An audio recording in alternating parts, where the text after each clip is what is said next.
আমি পদ্মজা, পর্ব ২৩, লেখক ইলমা বেহেরোস। ফাতেমা করুণ চোখে লিখনের দিকে তাকান। চোখে চোখ পড়তে লিখন হাসার চেষ্টা করল। তার দৃষ্টি এলোমেলো। কি বলবে খুঁজে পাচ্ছে না। আমি চেয়ার ছেড়ে উঠে দাঁড়াই। আব্বা, আসছি, বলে জায়গা ত্যাগ করে। শব্দর আলী মজিদ মাতব্বরকে প্রশ্ন করলেন, মজা করছেন? মজিদ মাতব্বর শব্দর আলীর চোখের দিকে সরাসরি চোখ রেখে জবাব দিলেন, প্রথম পরিচয়ে মজা করার মতো মানুষ আমি নই ভাই সাহেব। লিলি এক হাত লিখনের পিঠের উপর রাখল, ডাকলো, ভাইয়া। লিখন লিলির হাত মুঠোয় নিয়ে ঢোক গিলল, বলল, বিয়ে হবে না তো কি হয়েছে, বলছি যখন দেখবই। ভাইয়া, তোর চোখে জল। লিখন দ্রুত হাতের উল্টো পাশ দিয়ে চোখের জল মুছল। পরিবেশ থম মেরে গেছে। কেউ কিছু বলার মতো খুঁজে পাচ্ছে না। লিলু অবাক চোখে তাকিয়ে আছে তার ভাইয়ের দিকে। পদ্মজা নামের মেয়েটার কত গল্প শুনেছে সে। মেয়েটা তার বয়সী শুনে লিলি খুব হেসেছিল। তার ভাই এত ছোট মেয়ের প্রেমে পড়েছে। দিনগুলো কত সুন্দর ছিল। ম্যাট্রিক পরীক্ষার সময় বারবার খোঁজ নিয়েছে কবে শেষ হবে পরীক্ষা। যেদিন শেষ হলো সেদিন থেকেই শুরু হলো শুটিং। কথা ছিল ১ সপ্তাহ পর থেকে শুরু হবে, কিন্তু জরুরি কারণে আগে থেকেই শুরু হয়ে গেল। তাই আসতে কয়েকদিন দেরি হলো।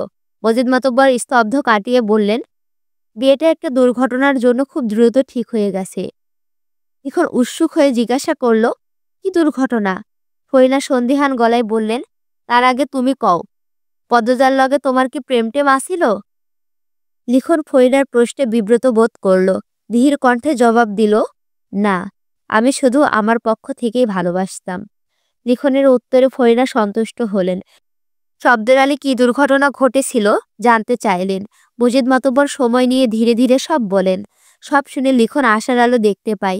ভাবে, এরকম একটা দুর্ঘটনা ঘটেছে তাই অন্য কেউ পদ্মজাকে বিয়ে করবে না, এমনটা ভেবেই হয়তো পদ্মজার বিয়ে দিয়ে দেওয়া হচ্ছে। সে যদি এক্ষুনি বিয়ে করতে রাজি থাকে, তাকে ফিরিয়ে নাও দিতে পারে। আর পদ্মজা কি বিন্দুমাত্র তাকে ভালোবাসে না? বাসে, নিশ্চয়ই বাসে। লিখন নিজেকে নিজে সান্ত্বনা দেয়। শব্দের আলী আফসোস নিয়ে বলেন, কি আর করার, পরিস্থিতি হাতের বাইরে। তারা কিন্তু বিয়ে শেষ করে তবেই যাবেন, বললেন মজিদ মাতুব্বর। ফাতেমা মতামত জানালেন দৃঢ়ভাবে, না না, আজই চলে যাব, এই গ্রামে আর এক মুহূর্তও না। শব্দর আলী মৃদু ধমকের স্বরে বললেন, কি বলছো? কিছুক্ষণ পর সন্ধ্যা, এখন ট্রেন পাবে কোথায়? কাল ভোরে না হয় চলে যাব। তুয়ান অনুরোধ করে বলল, বিয়েটা শেষ হওয়া অবধি থেকে যান। দেখুন, মেহমান হয়ে এসে অপ্রত্যাশিত খবর শুনলেন, এজন্য খারাপ লাগছে, কিন্তু কিছু তো করার নেই। মেয়েটা জলে ভাসবে বিয়ে না হলে। লিখন সঙ্গে সঙ্গে প্রতিবাদ করে বলল, পদ্মজাকে ফেলনা ভাবছেন কেন?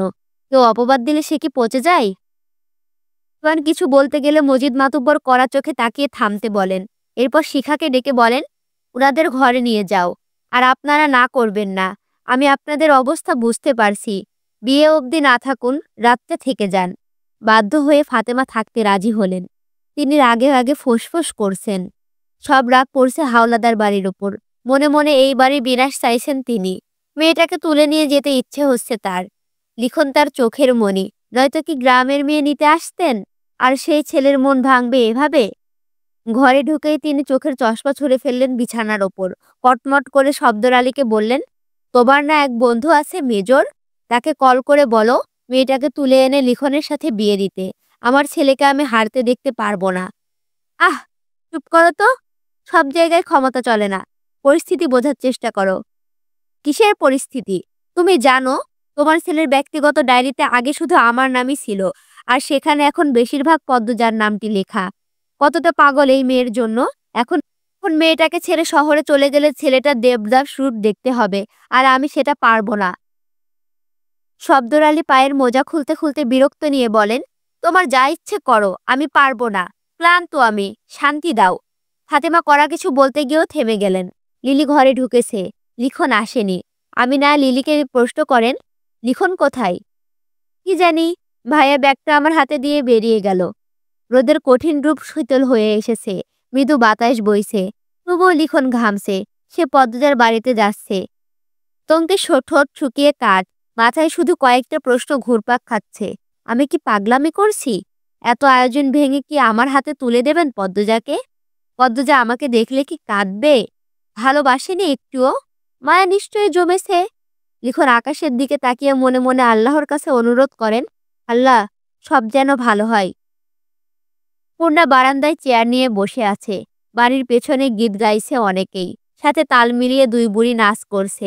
পুরো বাড়ি সাজানো হয়েছে রঙিন কাগজ দিয়ে। উঠানের এক কোণে লাল বড় গরু বাঁধা, বিয়ে উপলক্ষে জবাই করা হবে। চারিদিকে এত আনন্দ, পূর্ণার মন ছুঁতে পারছে না। প্রথমত, সে মানসিকভাবে বিপর্যস্ত, কিছুতেই স্থির হতে পারছে না। দ্বিতীয়ত, পদজার বিয়ের জন্য লিখন ছাড়া অন্য কাউকে তার পছন্দ হচ্ছে না। সব মিলিয়ে সে বিরক্ত। চোখ ছোট করে বাচ্চাদের খেলা দেখছে। হুট করে চোখে ভাসে লিখনকে। পূর্ণা দ্রুত চোখ কষলে আবার তাকালো। সত্যি তাই। খুশিতে আত্মহারা হয়ে পড়ে সে। হন্তদন্ত হয়ে ছুটে যায় পদ্মজার ঘরে। পদ্মজার কানে কানে বলে, লিখন ভাই আসছে। তুমি কিন্তু পালিয়ে যাবে আপা। এই বিয়ে কিছুতেই করবে না। কথা শেষ করে খুশিতে আবার ছুটে যায় বারান্দায়। এমন দিনে লিখনের উপস্থিতি পদ্মজাকে অপ্রস্তুত করে তোলে। গলা শুকিয়ে দম বন্ধ হওয়ার উপক্রম। লিখন বাড়িতে ঢুকে অবাক হয়ে সব দেখে। কত আয়োজন, কত মানুষ। তার স্বপ্নের রানী পদ্মজার বিয়ে, কিন্তু তার সাথে না। ভাবতেই লিখনের বুক ছ্যাঁত করে উঠল। মেয়েরা খুব আগ্রহ নিয়ে সুদর্শন লিখনকে দেখছে। লিখন পূর্ণাকে বারান্দায় দেখে এগিয়ে আসলো। প্রশ্ন করল, কেমন আছো পূর্ণা? পূর্ণা খুশিতে উচ্চ স্বরে জবাব দেয়, খুব ভালো, ভালো, খুব ভালো। ভাইয়া আপনি? পূর্ণা থেমে গেল। অনেকে তার উচ্চ গলার স্বর শুনে তাকিয়ে আছে, তাই পূর্ণা চুপসে গেল। আস্তে আস্তে বলল, এত দেরিতে আসলেন কেন? আপার তো বিয়ে। আপনি কিন্তু আপাকে নিয়ে পালিয়ে যাবেন।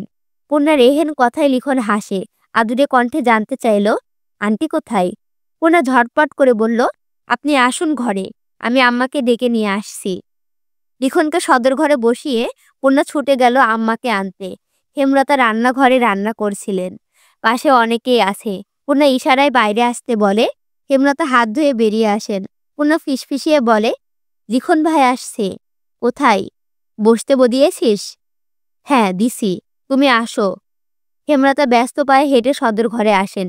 এসে দেখেন দুজন বয়স্ক মহিলা অনবরত লিখনকে প্রশ্ন করে যাচ্ছে। সে কই? সে কই থেকে আসছে? এই বাড়ি কি? এই বাড়িতে কি? পদ্মজার মতো চোখ কেন? পদ্মজার আসল বাপের ছেলে নাকি? এমন আরো যুক্তিহীন কথাবার্তা। হেমলতা সবাইকে উপেক্ষা করে লিখনকে বলেন, লিখন, তুমি আমার সাথে আমার ঘরে আসো। লিখন হাঁপ ছেড়ে বাসে। হেমলতার পিছু পিছু চলে যায়। অনেকের নজরে তা আসে। একজন আরেকজনকে সাথে সমালোচনা করে লিখন শাকে নিয়ে। সবাই ভেবে নিয়েছে পদ্মজা যার সন্তান, এই ছেলেও তারই সন্তান। এজন্যই সবার মাঝ থেকে তুলে নিয়েছে, নয়তো কথায় কথায় ধরা পড়ে যাবে। লিখন মোড়ায় বসতে দিয়ে হেমলতা বলেন, লিখন কিভাবে কি শুরু করবে বুঝতে পারছে না।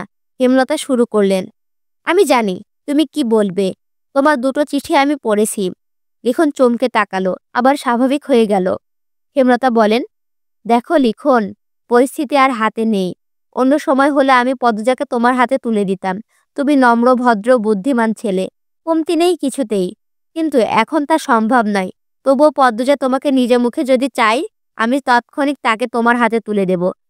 কিন্তু সে চাইবে না, কারণ সে তোমাকে ভালোবাসে না। আমার কথাগুলো শুনে কষ্ট পেও না, আমি সরাসরি কথা বলি। পদ্মজার দৃষ্টি অনুভূতি আমার চেনা। সে তোমাকে ভালোবাসেনি কখনোই। তোমার মন ভাঙবে ভেবে মায়া হচ্ছে, কষ্ট পাচ্ছে। তুমি বাড়ি ফিরে যাও। কষ্ট হবে ভেবেই বলছি ফিরে যাও। ওর কয়েক সেকেন্ড চুপ থাকে, চোখের দৃষ্টি রাখা মাটিতে। বলল, আন্টি, মেয়ের ভালোবাসা দেখছেন, অন্যের সন্তানেরটা দেখবেন না? অনেক সন্তানই আমার মেয়েকে ভালোবাসে। সবার কথা ভাবা কি সম্ভব? হেমলতার কথায় ভীষণ আহত হয় লিখন। তারও মনে হচ্ছে সে কঠিন পাথরের সাথে কথা বলছে। দুই চোখ ভীষণ জ্বলছে, এক্ষুনি কান্নানে ঠেলে ঠুলে বেরিয়ে আসবে। ছেলে হয়ে কাঁদা ভীষণ লজ্জার ব্যাপার। লিখন নিজেকে সামলানোর চেষ্টা করল। হেমলতা কঠিন স্বরে বললেন, তুমি পদ্মজার রূপের প্রেমে পড়েছে লিখন। লিখন সঙ্গে সঙ্গে চোখ তুলে তাকায়, বলে, দি ক্ষমা করবেন, কিছু কথা বলি। পৃথিবীতে যে কয়টা সফল প্রেমের গল্প আছে, তার মধ্যে ৯৯ ভাগ সৌন্দর্যের টান দিয়ে শুরু হয়। এরপর আস্তে আস্তে ভালোবাসা গভীর হয়। মানুষের নিয়ে ভাবতে গিয়ে, মানুষটাকে নিয়ে স্বপ্ন দেখতে গিয়ে ভালোবাসাটা আকাশ ছুঁয়ে ফেলে। ময়ের ব্যবধানে সেই মানুষটা শিরা উপশিরায় বিরাজ শুরু করে। তখন তার অন্যান্য গুণ চোখে ভাসে। ভালোবাসা আরো বাড়ে। কারো কারো তা দোষ ভালো লাগে। তখন অবস্থা এরকম যে, রূপ নষ্ট হয়ে গেলেও মানুষটাকে আমার চাই। এজন্য বুড়ো বয়স হয়ে গেলেও কুঁচকো যাওয়া শরীরটাকেও মানুষ ভালোবাসতে ইচ্ছে করে। অথচ শুরুটা হয় সৌন্দর্য দিয়ে। আন্টি, আমি পদ্মজার রূপে মুগ্ধ হয়েছিলাম এটা সত্য। কিন্তু গত কয়েক মাসে সারাক্ষণ পদ্মজাকে নিয়ে ভাবতে গিয়ে আমি সত্যি সত্যি পদ্মজাকে ভালোবেসে ফেলেছি। পদ্মজার রূপ আগুনে ঝলসে গেলেও এমন করেই বাসবো। প্লিজ আন্টি, কথাগুলো শুটিংয়ের ডায়লগ ভেবে উড়িয়ে দিবেন না। বাস্তব জীবনে শুটিংয়ের ডায়লগ আমি আওড়াই না। ক্ষণের কণ্ঠ গভীর কিন্তু চোখের জল ছলছল করছে। হেমলতা স্তব্ধ হয়ে যান। কি জবাব দিবেন? ভালোবাসার বিরুদ্ধে কোনো শক্তি কাজে লাগে? আদৌ কি ভালোবাসার বিরুদ্ধে যুদ্ধ করা যায়? তিনি সময় নেন। এরপর বলেন, আমার পদ্মজা তোমার কাছে খুব ভালো থাকতো লিখন। কিন্তু কিছু সমস্যা আছে সমাজে, যার মুখোমুখি আমি হয়েছি। জেনে শুনে আমার মেয়েকে সেসবের মুখোমুখি কি করে হতে দেই? এখন হাত জোর করে বলল, প্লিজ আন্টি। হেমলতা এক দৃষ্টিতে লিখনের দিকে তাকিয়ে আছে। তিনি সিদ্ধান্তহীনতায় ভুগছে। এমন তো কখনো হয় না। পদ্মজার জন্মের পর সিদ্ধান্তহীনতায় তিনি কখনোই ভুগেননি। যে কোনো একটা বেছে নিয়েছেন, আর তাতেই মঙ্গল হয়েছে। এবার কেন এমন হচ্ছে? কেন তিনি নিজেকে অবস্থান সরে নিয়ে যাচ্ছেন? পদ্মজার জীবন নিয়ে তিনি যেন মাঝ নদীতে ভেসে আছেন। চারিদিকে স্রোত, মাঝি নেই, বৈঠা নেই। আমিন না লিখন, কার কাছে ভালো থাকবে পদ্মজা? হেমলতার শরীর ভীষণ খারাপ লাগছে। তিনি দুর্বল কণ্ঠে বলেন, এত বুঝো যখন, নিজেকে সামলাতেও পারবে। বাড়ি ফিরে যাও। আন্টি, আমার বেঁচে থাকতে কষ্ট হবে। পদ্মজার সাথে যা হয়েছে তবুও সে বেঁচে আছে, আর তুমি এইটুকু মানিয়ে নিতে পারবে না? লিখন আর কথা খুঁজে পেল না। আহত মন নিয়ে উঠে দাঁড়ালো। হেমলতা দাঁড়াতে বললেন, ভীষণ ক্লান্ত লাগছে। তবুও হেঁটে এগিয়ে আসলেন। লিখনের সামনে এসে বলল, নিজেকে শান্ত রেখো, নিজেকে শক্ত করো। অনেক দূরে চলা বাকি। কারোর জন্য কারো জীবন থেমে থাকে না। ভাগ্যে যা থাকবে তাই হয়। সব যেহেতু আয়োজন করা হয়ে গেছে, আর ভেবে লাভ নেই। তবে কবুল বলার আগেও যদি পদ্মজা বলে, আর তোমাকে চাই, আমি সব ভেঙে চুরে পদ্মজাকে নিয়ে তোমার কাছে ছুটে যাব। আমি আমার মেয়েটাকে ভীষণ ভালোবাসি বাবা। এই মেয়েটার সুখের জন্য আমি স্বার্থপর হয়েছি। অন্যের সন্তানের কষ্ট চোখে ভেসেও ভাসছে না। আমাকে ক্ষমা করে দিও। হেমলতার চোখে জল। লিখন ভীষণ অবাক হয়ে দেখে এই কঠিন মানুষটাকে। হেমলতা নিজের দুর্বলতা, নিজের কান্না কেন দেখালো লিখনকে? লিখন জবাব খুঁজে পেল না। শুধু এইটুকু বুঝতে পারল, হেমলতার কাছে জীবন মানে পদ্মজা। লিখন ভাঙা গলায় আসি বলে চলে গেল। হেমলতা সব কাজ ভুলে গিয়ে গুটিসুটি মেরে বিছানায় শুয়ে পড়েন। চোখ বেয়ে 2 ফোঁটা জল বেরিয়ে আসে। মনের শক্তি কমে গেছে। দুর্বল হয়ে পড়েছেন তিনি। নিজের ওপর বিশ্বাস, আস্থা পাচ্ছে না। শান্ত নেওয়ার ক্ষমতা খুঁজে পাচ্ছেন না তিনি।